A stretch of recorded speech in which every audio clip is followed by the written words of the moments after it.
నిన్న మా శాసనసభ్యులు గౌరవనీయులు మైపాల్ రెడ్డి గారి పైన ఈడీ దాడులు జరిగిన నేపథ్యంలో వారిని కలవడానికి మాట్లాడడానికి రావడం జరిగింది.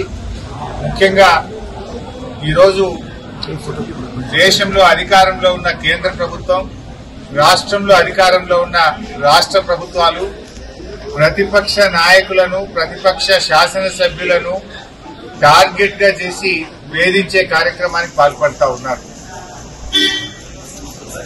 ఇప్పుడే మేము మహిపాల్ రెడ్డి గారితో మాట్లాడితే కనీసం ఇంట్లో డబ్బు గాని, బంగారం గాని, ఎలాంటి వస్తువులు గాని ఇంట్లో ఒక్కటి కూడా అక్రమంగా దొరికింది ఏమీ లేదు. ఏది ఉన్నా ఐటీ రిటర్న్స్ తో బాజాప్తా అన్ని క్లియర్ గా స్పష్టంగా ఉన్నాయి తప్ప ఒక్క తప్పు కూడా లేదు. అయినా ఎందుకు దాడులు చేస్తున్నట్టు? కేవలం భయభ్రాంతులకు గురి చేయడం, దొంగ తీసుకునే ప్రయత్నం చేయడం. ఒకవైపు రాష్ట్ర ప్రభుత్వం అక్రమ కేసులు పెట్టి ప్రతిపక్ష శాసనసభ్యులను పార్టీలోకి తీసుకోవడానికి మరి ఈరోజు రాష్ట్రంలో కాంగ్రెస్ ప్రభుత్వం చేస్తా ఉంది. ఇవాళ దేశంలో ఐటీ, ఈడీ దాడుల గురించి ఏ రకంగా జరుగుతున్నాయో దేశ ప్రజలందరూ కూడా చూస్తా ఉన్నారు. కేవలం ప్రతిపక్ష నాయకుల మీదనే జరుగుతూ ఉంటాయి.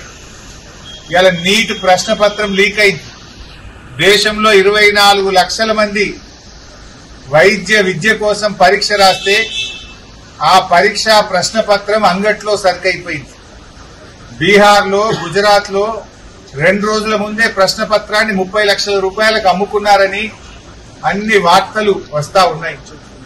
ఆ ప్రశ్నపత్రాలు అమ్ముకున్న వాళ్లను బీహార్ పోలీసులు అరెస్ట్ చేసినారు.